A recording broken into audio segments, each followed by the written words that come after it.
Hello, നമ്മളിന്ന് പറയാൻ പോകുന്നത് പുതിയൊരു ലോൺ ആപ്ലിക്കേഷനെ പറ്റിയിട്ടൊന്നുമല്ല. നമ്മളിന്ന് പറയാൻ പോകുന്നത് ബജാജിൻ്റെ പേഴ്സണൽ ലോണിനെ പറ്റിയാണ്. അപ്പോൾ ഇന്നത്തെ കാലത്ത് ഒരുവിധം എല്ലാവരും ബജാജിൻ്റെ എന്തെങ്കിലും പ്രൊഡക്റ്റുകളൊക്കെ യൂസ് ചെയ്യുന്നവരായിരിക്കും. അതായത് അവരുടെ EMI കാർഡുകളോ ക്രെഡിറ്റ് കാർഡുകളോ അങ്ങനെ എന്തെങ്കിലും യൂസ് ചെയ്യുന്നവരായിരിക്കും. അങ്ങനെയുള്ളവർക്കൊക്കെ ഇതിൻ്റെ പ്രീ അപ്രൂവ്ഡ് ഓഫറുകളും അല്ലെങ്കിൽ അപ്രൂവൽ കിട്ടാനുള്ള സാധ്യതകളൊക്കെ വളരെ കൂടുതലാണ്. ഓക്കെ, അപ്പോൾ ഇന്ന് നമ്മൾ പറയാൻ പോകുന്നത് ബജാജിൻ്റെ പേഴ്സണൽ ലോണിൻ്റെ ഡീറ്റെയിൽസ് ആണ്. അവരുടെ ഫീ എത്രയാണ്, ഇൻട്രസ്റ്റ് കാര്യങ്ങളൊക്കെയാണ് നമ്മൾ പറയുന്നത്. അതല്ല അതൊക്കെ അറിയാൻ ഡയറക്റ്റ് അപ്ലൈ ചെയ്ത് നോക്കണവരാണെന്നുണ്ടെങ്കിൽ അപ്ലൈ ചെയ്യാനുള്ള ലിങ്ക് കാര്യങ്ങളൊക്കെ ഡിസ്ക്രിപ്ഷനിൽ വെച്ചിട്ടുണ്ട്. ഡയറക്റ്റ് നിങ്ങൾക്ക് അവിടെ നിന്ന് അപ്ലൈ ചെയ്ത് നോക്കാവുന്നതാണ്. ഇപ്പോൾ അതല്ല ഡീറ്റെയിൽസ് ഒക്കെ അറിയണമെന്നുള്ളവരാണെന്നുണ്ടെങ്കിൽ വീഡിയോ മുഴുവനായിട്ട് കാണാം. നമ്മളിതിൽ അതിൻ്റെ ഫുൾ ഡീറ്റെയിൽസ് പറയുന്നുണ്ട്, എത്രയാണ് ഫീ വരിക, എല്ലാ കാര്യങ്ങളൊക്കെ നമ്മൾ പറയുന്നുണ്ട്. അപ്പോൾ വീഡിയോ മുഴുവനായിട്ട് കണ്ടതിന് ശേഷം മാത്രം അപ്ലൈൻ്റെ കാര്യങ്ങളിലേക്ക് പോവുക. അതിന് മുന്നേ തന്നെ നിങ്ങൾ ആദ്യമായിട്ടാണ് ഈ ചാനൽ വീഡിയോ കാണുന്നത് വെച്ചാൽ നമ്മുടെ ചാനൽ മറക്കാതെ സബ്സ്ക്രൈബ് ചെയ്ത് ബെല്ലൈക്കണൊക്കെ എനേബിൾ ചെയ്ത് വയ്ക്കുക. കാരണം കൂടുതൽ ലോൺ റിലേറ്റഡ് വീഡിയോകൾ നമ്മുടെ ചാനലിൽ ഇനി അപ്ലോഡ് ചെയ്യുന്നതായിരിക്കും. അതുപോലെ എന്താണ് നിങ്ങൾ സാലറി ബേസുള്ള ലോണൊക്കെ നോക്കി കിടക്കുന്നവരാണ്, ഈ സ്ക്രീനിൽ കാണിക്കുന്ന ഡോക്യുമെൻറ്റ്സ് ഒക്കെ നിങ്ങളുടെ കയ്യിലുണ്ടെന്നുണ്ടെങ്കിൽ നിങ്ങൾക്ക് എന്നെ കോൺടാക്ട് ചെയ്യാവുന്നതാണ്. നമ്മൾ സാലറി ബേസുള്ള ലോൺ വേറെ NBFCകൾ അറേഞ്ച് ചെയ്ത് കൊടുക്കുന്നതാണ്.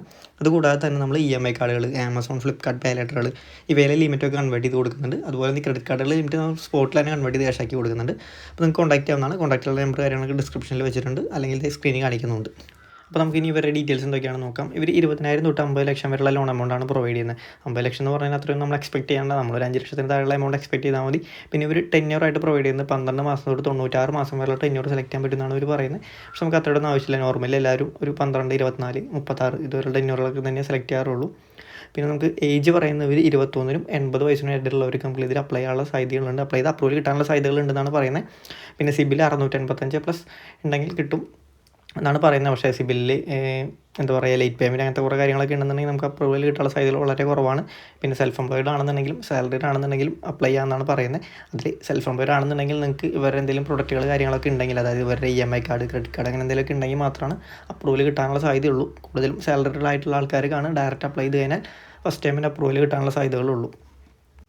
സെൽഫ് എംപ്ലോയിഡ്സിന് കൂടുതലും പ്രീ അപ്രൂവ്ഡ് ഓഫറുകളാണ് കണ്ടുവന്നിട്ടുള്ളത്. അതായത് ബജാജിൻ്റെ EMI കാർഡ് അല്ലെങ്കിൽ ബജാജിൻ്റെ ക്രെഡിറ്റ് കാർഡ് അതൊക്കെ നല്ല രീതിയിൽ യൂസ് ചെയ്ത് പോകുന്ന ആൾക്കാരാണെന്നുണ്ടെങ്കിൽ ഇവരെ പ്രീ അപ്രൂവ്ഡ് ഓഫറുകൾ വരാറുണ്ട്. സെൽഫ് എംപ്ലോയിഡ്സിന് മാത്രമല്ല സാലറീഡ്സിന് വന്ന് നോക്കാറുണ്ട്. അപ്പോൾ അതൊക്കെ ചെക്ക് ചെയ്ത് നോക്കണമെന്നുണ്ടെങ്കിൽ ട്രൈ ചെയ്യാനുള്ള ലിങ്ക് ഞാൻ താഴെ വെച്ചിട്ടുണ്ട്, അപ്ലൈ ചെയ്ത് നോക്കുക. അതിൽ കാണിക്കും നിങ്ങൾക്ക് പ്രീ അപ്രൂവ്ഡ് ആണെന്നുണ്ടെങ്കിൽ. അപ്പോൾ അവിടെ നിന്ന് കണ്ടിന്യൂ നിങ്ങൾക്ക് എടുക്കാവുന്നതാണ്. അവരെല്ലാ ഡീറ്റെയിൽസ് അവിടെ കാണിക്കുന്നുണ്ട്.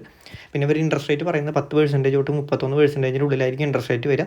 പ്രോസസ്സിംഗ് ഫീ ആയിട്ട് 3.93% അവർ ഫീ ആയിട്ട് പിടിക്കുന്നുണ്ട്, പ്രോസസ്സിംഗ് ഫീ ആയിട്ട് പിടിക്കുന്നുണ്ട്. അതുപോലെ ഈ സാലറി കൊടുത്ത് കണ്ടിന്യൂ ചെയ്യുന്നവർ മെയിനായിട്ട് ശ്രദ്ധിക്കേണ്ട കേസ് നിങ്ങളുടെ കയ്യിൽ അവരുടെ എംപ്ലോയി ID അതുപോലെ ഈ സാലറി സ്ലിപ്പ് കാര്യങ്ങളൊക്കെ ഉണ്ടെങ്കിൽ മാത്രം സാലറി കൊടുത്ത് കണ്ടിന്യൂ ചെയ്യുക, അല്ലെങ്കിൽ സെൽഫ് എംപ്ലോയിഡ് വെച്ച് കണ്ടിന്യൂ ആയിരിക്കും നല്ലത്. അപ്പോൾ നമുക്ക് അപ്ലൈ ചെയ്യേണ്ട കാര്യങ്ങൾ നോക്കാം. നെക്സ്റ്റ് സ്റ്റെപ്പ് എന്താണെന്ന് വെച്ച് കഴിഞ്ഞാൽ നമുക്ക് ആവശ്യമുള്ള ലോൺ അക്കൗണ്ടോട് ടൈപ്പ് ചെയ്ത് കൊടുക്കുക. അതായത് 20,000 മേലുള്ള എമൗണ്ട് നമുക്ക് എന്തായാലും കിട്ടുള്ളൂ. അപ്പോൾ ഏകദേശം ഞാൻ ഇപ്പോൾ ഒരു 23 കൊടുക്കുന്നത്. അതിന് ശേഷം അവിടെ നമുക്ക് ആവശ്യമുള്ള ടെന്യൂർ സെലക്ട് ചെയ്യാൻ പറയുന്നത്, ടെന്യൂർ സെലക്ട് ചെയ്യുക. ശേഷം സ്ക്രീനിൽ കാണുന്ന അപ്ലൈ നൗ വേർഡ്സ് നമ്മൾ കണ്ടിന്യൂ ആണ് വേണ്ടത്. അതിനുശേഷം പിന്നെ വരുന്ന സ്റ്റെപ്പുകൾ എന്തൊക്കെയാണെന്ന് വെച്ച് കഴിഞ്ഞാൽ നമ്മുടെ അടുത്ത് പേഴ്സണൽ ഡീറ്റെയിൽസ് ഫില്ല് ചെയ്യാൻ പറയുന്നുണ്ട്. അതായത് നമ്മുടെ ഇമെയിൽ അങ്ങനെ കുറച്ച് കാര്യങ്ങൾ പറയുന്നുണ്ട്, അഡ്രസ്സ് കാര്യങ്ങളൊക്കെ അതൊക്കെ കറക്റ്റായിട്ട് തന്നെ ഫില്ല് ചെയ്ത് കൊടുക്കുക. അതിനുശേഷം പിന്നെ വരുന്ന സ്റ്റെപ്പ് ഇൻകം വെരിഫിക്കേഷൻ കംപ്ലീറ്റ് ചെയ്യാൻ പറയുന്നുണ്ട്. പിന്നെ എംപ്ലോയ്മെൻറ്റ് ഡീറ്റെയിൽസ് ഫില്ല് ചെയ്യാൻ പറയുന്നുണ്ട്. പിന്നെ KYC വെരിഫിക്കേഷൻ പറയുന്നുണ്ട്. അതിനുശേഷം ബാങ്ക് ഡീറ്റെയിൽസ് ഫില്ല് ചെയ്ത് കൊടുക്കുക.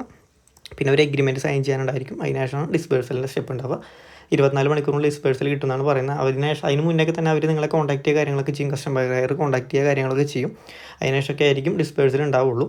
പിന്നെ രണ്ടാമത്തെ കേസ് എന്താണെന്ന് വെച്ച് കഴിഞ്ഞാൽ ഇത് ആപ്പുകളിൽ അപ്രൂവൽ കിട്ടുന്ന പോലെ ഹൈ അപ്രൂവൽ ചാൻസ് ഒന്നുമില്ല. അപ്രൂവൽ ചാൻസ് ഒക്കെ കുറവാണ്. കാരണം അവരുടേതായിട്ടുള്ള വെരിഫിക്കേഷൻ കഴിഞ്ഞിട്ടാണ് അവർ അപ്രൂവൽ തരുന്നുള്ളൂ. അതുകൊണ്ട് തന്നെ അപ്രൂവൽ വളരെ കുറവാണ്. ഇപ്പോൾ നിങ്ങൾ സാലറി സെൽഫ് എംപ്ലോയിഡ് എന്തോ ആയിക്കോട്ടെ, നിങ്ങൾ അപ്ലൈ ചെയ്ത് നോക്കിയോളൂ. അപ്ലൈ ചെയ്ത് നോക്കിയിട്ട് നിങ്ങൾക്ക് അവിടെ ഡീറ്റെയിൽസ് കാര്യങ്ങളൊക്കെ കാണിക്കും. നിങ്ങൾക്ക് അപ്രൂവ് ആയിട്ടുള്ള ഇൻട്രസ്റ്റ് എല്ലാ കാര്യങ്ങളും അതൊക്കെ നിങ്ങൾക്ക് ഓക്കെ ആണെങ്കിൽ മാത്രം കണ്ടിന്യൂ ചെയ്താൽ മതി. അല്ലെങ്കിൽ നിങ്ങൾക്ക് അവിടെ സ്കിപ്പ് ചെയ്യാനുള്ള ഓപ്ഷൻ ഉണ്ട്, അവിടെ ചെയ്യാം. എന്തായാലും അപ്ലൈ ചെയ്യാനുള്ള ലിങ്ക് കാര്യങ്ങളൊക്കെ ഡിസ്ക്രിപ്ഷനിൽ വെച്ചിട്ടുണ്ട്. ആവശ്യമുള്ളവർ കാണുന്ന അത് ത്രൂ അപ്ലൈ ചെയ്ത് നോക്കാവുന്നതാണ്. അപ്പോൾ ഇന്നത്തെ വീഡിയോ ഇത്രേ ഉള്ളൂ. വലിയ എമൗണ്ടൊക്കെ വലിയ ടെന്യൂറിൽ നോക്കി നടക്കുന്നവരാണെന്നുണ്ടെങ്കിൽ നിങ്ങൾക്ക് ചൂസ് ചെയ്യാൻ പറ്റുന്ന നല്ലൊരു ഓപ്ഷനാണ് ബജാജിൻ്റെ പേഴ്സണൽ ലോൺ സെക്ഷൻ. അപ്പോൾ ആവശ്യമുള്ളവരൊക്കെയാണെന്നുണ്ടെങ്കിൽ ട്രൈ നോക്കുക. പിന്നെ ഇത് യൂസ് ചെയ്ത് നിങ്ങൾ മുന്നിൽ ലോൺ എടുത്തവരാണെന്നുണ്ടെങ്കിൽ നിങ്ങളുടെ റിവ്യൂ ഒന്നും മറക്കാതെ കമൻറ്റ് ചെയ്യുക.